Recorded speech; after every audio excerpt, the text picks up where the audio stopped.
Hello everyone. Wish you a very happy International Cabin Crew Day. So this is a special day that I chose to start up my YouTube videos on about cabin crew, like how to become a cabin crew, all about your questions about like how to groom yourself, how to improve your communication, and how to fly. So let me first introduce myself to you. My name is Aratrika, and I'm a former Emirates cabin crew and also a former SpiceJet cabin crew. So my total career in flying is for 9 years, 1 year in SpiceJet and another 8 years in Emirates. And before that, also I worked in a hotel and also in a BPO, and I have also taught in an institute. Like where they teach you to how to become a cabin crew, and then I decided in, like what happened and why I left my job, the last one, to as a trainer over there, and why I'm here making videos. So we'll talk about all that in my next videos and even in some in this video. So firstly, let me start up with the most common question which I always come across, because a lot of my Facebook friends and Instagram followers, they know that I'm a former cabin crew. So I get to hear a lot of questions regarding the same. And the most common one would be, what are the criteria to become a cabin crew? And do I need a training? What should be the ideal height? Do I need to know a lot of foreign languages? Do I need to know swimming? And can I have a tattoo? And all that. So basically, today we are going to talk about that. And let me also tell you that I have taken up this initiative, especially, don't call me biased, for the Bengali girls. So in between, I will be speaking in Bengali in some of my videos, so that my fellow mother tongue people, they can understand me more, and also in Hindi at times. Yeah, we all are Indians. Um, so um, ask yourself, why do you want to become a cabin crew? What gave you the thought that you are suitable to become a cabin crew? If you ask me, when I was in my school, my height is 5'6", and I used to be the tallest kid in my class. And everybody used to tell me that, oh, Africa looks like you are perfect to become an air hostess, because back in those days, the cabin crew term was not that used, even not that familiar. And why you can be an air hostess or a model. And I was like, air hostess, what is that? I asked one of my friends who eventually have traveled in a flight before, and I never did. I've never seen an airport before, but I already dreamt of becoming a cabin crew, but I never seen an aircraft in front of me or never seen an airport. So it's okay to dream big, isn't it? স্বপ্ন দেখা ভালো, কেন কি স্বপ্ন দেখলে তাহলেই তুমি সত্যি করার সেটা একটা उपाय খুঁজে পাবে। अगर सपने ही नहीं देखेंगे तो उसको तो हम किसके पीछे भागेंगे? Like, it's good to have ambition, right? So I was like, okay, so what is it about? And so they're like, oh, you don't know about air hostesses? They fly, or their workplaces in the aircraft. So in the aeroplane which flies, and you are going to work and serve people, meet different people, and your uniform will be so gorgeous, and you always have to put on makeup, and you'll have to look immaculate all the time. So that sounded quite interesting for me, and I was like, okay, maybe I can think about this career, because I was not really into modeling and acting stuff, and I never got attracted to that field. And then I was like, okay, so if people are saying it, maybe I have that potential. So the first thing which I realized about myself, which was a plus point, that was height. So you don't need to be 5'6" like me, or like that's an advantage that I had. But what is the minimum criteria that one must have? That is 155 centimeters, which comes around 5 uh, 5'1", 5'3", I guess. So 155 centimeters to be precise. I'll just Google it meanwhile, like how much it should be, because I know you guys are a bit lazy to Google as well. Like, oh, how much is 155 centimeters in feet? So yeah, it's around 5'1". Yeah, that's correct. So 5'1" is the minimum criteria that you must have. Now you may ask that why cannot shorter people be cabin crew?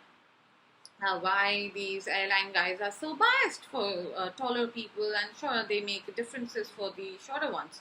So guys, let me tell you, back then I didn't know. I just knew that I'm tall, so I'm eligible to become a cabin crew. But now that I have been in this industry for quite some time, I know that it is a safety requirement. So what happens?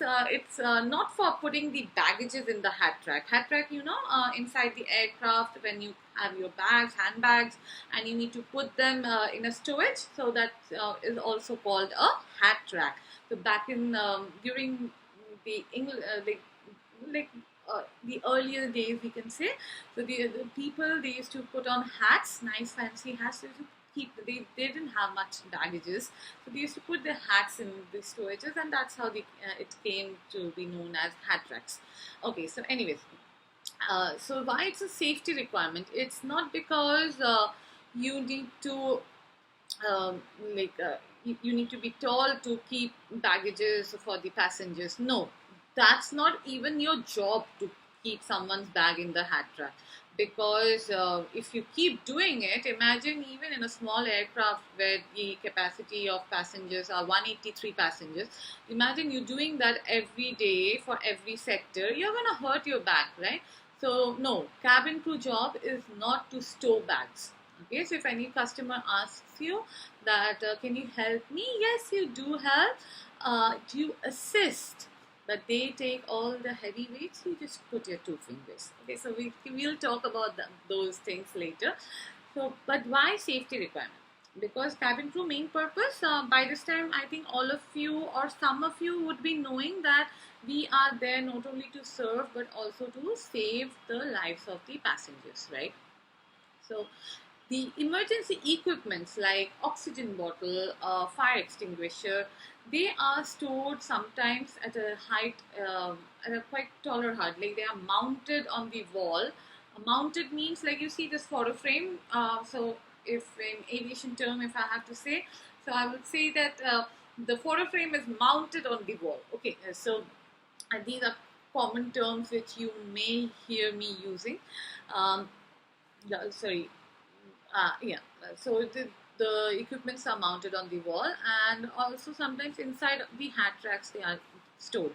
So now if you are short in an emergency where say suppose there is a fire in the toilet, in the lavatory,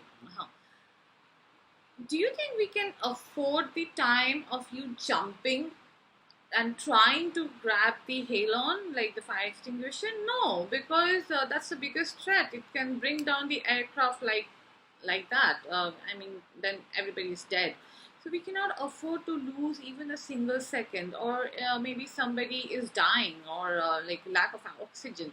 So do you think that if you are struggling to get the oxygen bottle, can we afford to like lose some seconds where we all know that some seconds are even precious to preserve the life. So this is the only reason. It's not because that you're short and you're not eligible, you don't look good, or you're not presentable, but it is the only thing that your height may be an obstacle to save someone's life or save all of like the whole aircraft in case of an emergency. So that's the only reason. According to aviation rule, 155 centimeter is the minimum height criteria. You may come across a lot of institutes that would promise you the job of a cabin crew even with shorter height. So you have the warning sign, that it's a spam, it's fake. They are just faking it to you. I know some of the stories that they say that, you know what, even if you're short, you join as a ground staff, and then with your work, when they are happy, they might upgrade you to become a cabin crew. No, that never happens, because it's a safety regulation, a guideline that has been given by ITA, the International Air Transport Association. So no, that never happens. So please don't fall into those traps. If you are less than 155 centimeters, then you don't have to break your heart. You can still enjoy all the advantages of aviation industry. You get 90% discount on your travel. You get to wear that glorious uniform, put on makeup while at work. You can meet different people from all around the world, being in the airport as well, right? I can be the first point of contact for all the customers. But being a ground staff, why not? I mean, that's fantastic as well.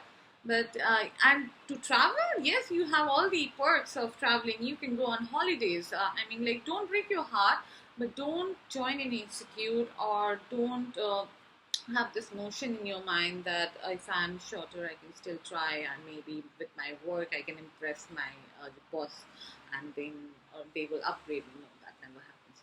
So the next, also we are done with the height thingy. So back in the day, like why I thought I am eligible to become a cabin crew. So next comes communication, very important. Why do you think communication is very important? Like, firstly, the most important requirement is speaking in English, fluency. Why do you think? Even I'm not that fluent, but at least I can communicate well, and I can convey my message properly. I do not have grammatical errors that the person will be noticing my errors first, rather than hearing my message, and that will create a misunderstanding, right? So at least have a clear communication. Fluency you can develop over the time. So I was not very fluent, like, maybe I'm still learning, right? So when I was in school, like every other Indian school, what happens, even though we go in the English medium or any other medium, um, we tend to speak in our mother tongue. So in my case, like, I always used to speak in Hindi, because my in my school, it was an English medium school, but it was state board. So my first language was Hindi, and we always used to speak in Hindi among ourselves. And English was like only when we used to answer to the teachers, or like reading the textbook. But then they say every experience counts. What happened? I joined Wipro, and luckily I got through with my English knowledge, and there I went through this voice and accent training, and that really helped me, and I learned a lot about how to module my voice. So um, it's English is like any other language. Like when you're speaking in Bengali, like how you express yourself when you are talking in Bengali, like. Uh, you have to express, right? Like, you have to, it's not only about saying the sentences, but also putting in your emotions, because in our communication, the words that we choose holds maybe 30%, and rest of the other percentage, that is 70, is our body language. Body language is like our gestures, postures, everything, like your hand gestures, your facial expression, everything. So that shows the confidence in you. So yes, like I was like, okay, so I speak quite well. I have worked in an international BPO. Okay, I do. But not necessary that you have to go and work in an international BPO. You can like, see, guys, when I was young, I'm quite old enough. Okay, so back in 2008, when I passed my 12th, internet was not that popular, and I had to really groom myself, working hard on myself. Okay, so it was not that easy, like where you just click on a website and you get all your details. You get to watch YouTube videos. No, it wasn't. So I had to work hard that way. So communication should be fluent. no grammatical mistakes, because imagine you, like, okay, so you may think that I mean, like, do I have to speak like excellent communication? No, but at least it should have a standard. You know, like your voice, your words, your vocabs should have a standard. Like when you speak, the other person should be interested to listen to you, and this is applicable for both ground staff and flight attendant. And communication is one thing that is important for any customer service field, whether it's BPO, whether it's hotels, anywhere. So your communication has to be clear. Work on your English and then dream, because it's very important. And I will be making videos on how to improve your English as well. So communication, height, done. Now weight. Weight should be proportionate. BMI, body mass index. So if you ask me, like, my weight is 70. Am I good or not? So if I hear 70, oh, for me that's way overweight. But for you, it may be okay. Maybe your height is 5'9". I don't know, right? So weight should be proportionate to height. How do you measure that? See, I cannot do that for you because I don't know all of your height and weight. So all you need to do is go to google.com, write BMI calculator. BMI. Bravo Mike India. BMI calculator. And then there will be various what do you say, various websites. You can click any one of them, put your height and weight, and you get your details. So your weight should be between the green zone, not crossing 22. Remember, 22. Then comes complexion. Now in India, we are still using Fair and Lovely, right? And still putting on makeup to look fairer. Just to let you know, guys, no makeup, just mascara and makeup we will talk about as well. Or what are the basic makeup required. So you don't have to look fair. That's not a criteria. All you need is to look pleasant. Now, if you have pores, visible pores, pimples all over your face, acne, blackheads, now is that pleasant to look at? No. So your skin should be clear, and you should not have any skin issues, and you're good to go. You can be dark, you can be wheatish, you can be brown, you can be fair. That's completely fine. So complexion should be clear complexion. That's the key word, clear complexion. Now anybody with a lot of pimples and acne issues, go to a dermatologist and start taking care of it now, because you don't know what's going on, right? Maybe it's something inside your stomach and that's coming showing out. So before trying on a lot of other cosmetic products, I would suggest, if you really want to become a cabin crew, take this seriously, take your skin issues seriously, and go to a dermatologist. Teeth should be aligned, because when you smile, it should be beautiful. Okay, so now if you have braces, get your braces open and then you go for the interview. And if you have teeth, like in Bengali we call it gojdat, no, that's not acceptable. You have to fix that. And if your teeth is like a bit upward, then that is also not acceptable. You have to put on braces. Then what else? Okay, so complexion, height, weight, communication, teeth, done. Tattoos. Ah, these days kids are crazy about tattoos, huh? So very good if you have got a lot of tattoos by now. Hopefully they are not on any of your visible part. Visible part, arms, at least your this thing, like the shirt would be somewhere till here. Uh, so arms, no. Neck, no. Back of the neck, no. Absolutely no. Because if you're wearing a shirt, even if you have it here, like the collar, it's not necessary that it will be a tight. You will get through any uniform where it will be you have to tie your button, right? You don't know, you can't choose your airline. So preferably this part should be clean, arms should be clean, nothing on the legs, and you're good to go. But yes, let me tell you, there are few airlines who doesn't take who doesn't accept any tattoos anywhere in your body. For example, Qatar, that's their regulation. So I don't know why. Probably like it's not acceptable in Islam. That's why. And yeah, so that's another one. Now, so no tattoo and scars. With the scars, it's a bit dicey about how you play. Cause I'm a girl with full of scars. I will show you. I don't know if this camera is it that nice or not, because it's quite old MacBook that I have. So I have a scar here, right? Yeah, now you can see. I have a scar here, and I have scar here, and I have few here, and they were a big concern when I had to go for my interview. They thought I'm suicidal, like these ones. This one they did not bother.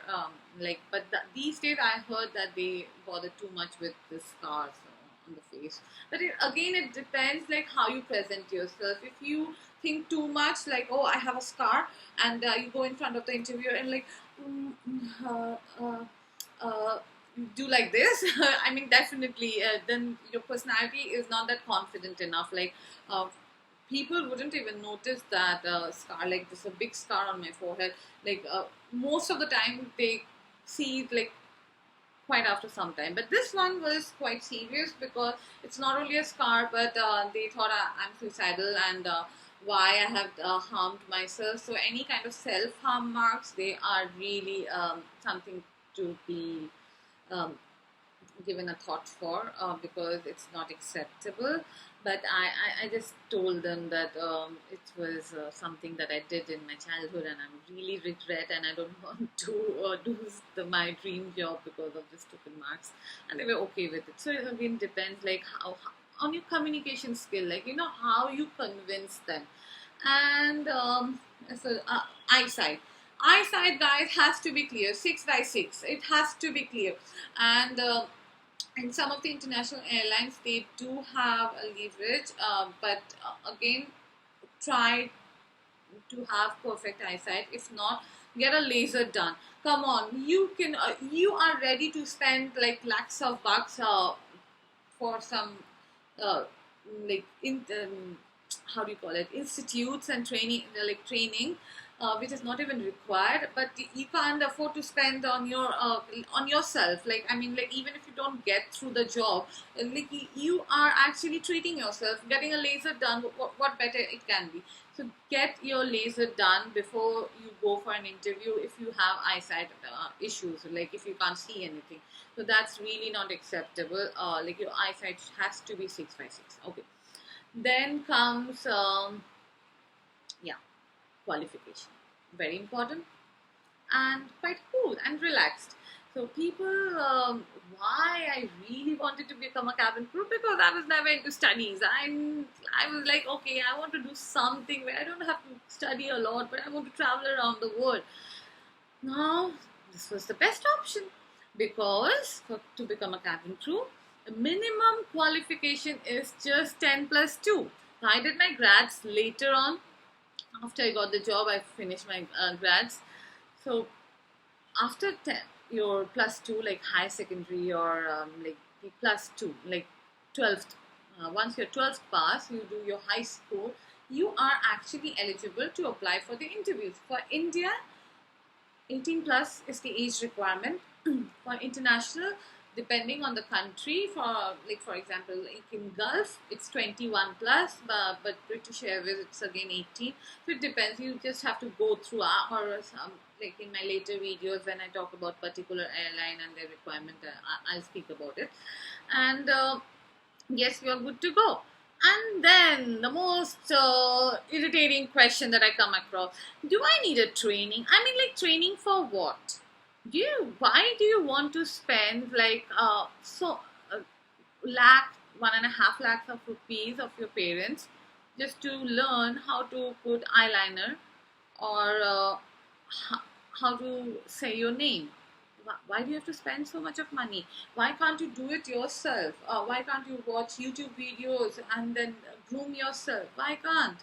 Because trust me, it's not a requirement. Again, I'm saying any training, any diploma, any other kind of degree is not required to become a cabin crew. The only thing is your communication has to be good. You have to fit in every other criteria which I have mentioned, and you can go for the interview. If they like you, they select you, and then you have a training which depends on airline to airline. So for example, SpiceJet, which has Boeing, has a different training than Indigo, which has Airbus. So it depends from airline to airline. Okay, so training, spending money, not required. Yes, there are training fees for some of the airline. Then you pay to the airline. That's not a bribe, it's your training fees, because it's very expensive to train you guys, and especially the 18-year-olds, they join, they don't like the training, or they do the training, fly for a month, and then they leave because they are confused in their life. So in that way, the airline go through a lot of loss. They train you and then you leave the company. So they take money from you, that at least for that loyalty, you will stay in the company, right? And so that's about the qualification. What else? Swimming. Is it a requirement? It's good if you know, but if you don't know, it's perfectly fine. I don't know, because if the aircraft lands on a water, you don't have to swim, Habibi. You can just use your life jacket. So swimming is not a requirement, but you have to be brave enough that you can float with your life jacket on. So I think it's already too long. It's going to be 30 minutes now. And if you do like my video, I am not that good at editing and stuff. I will be speaking like this, quite natural, quite live.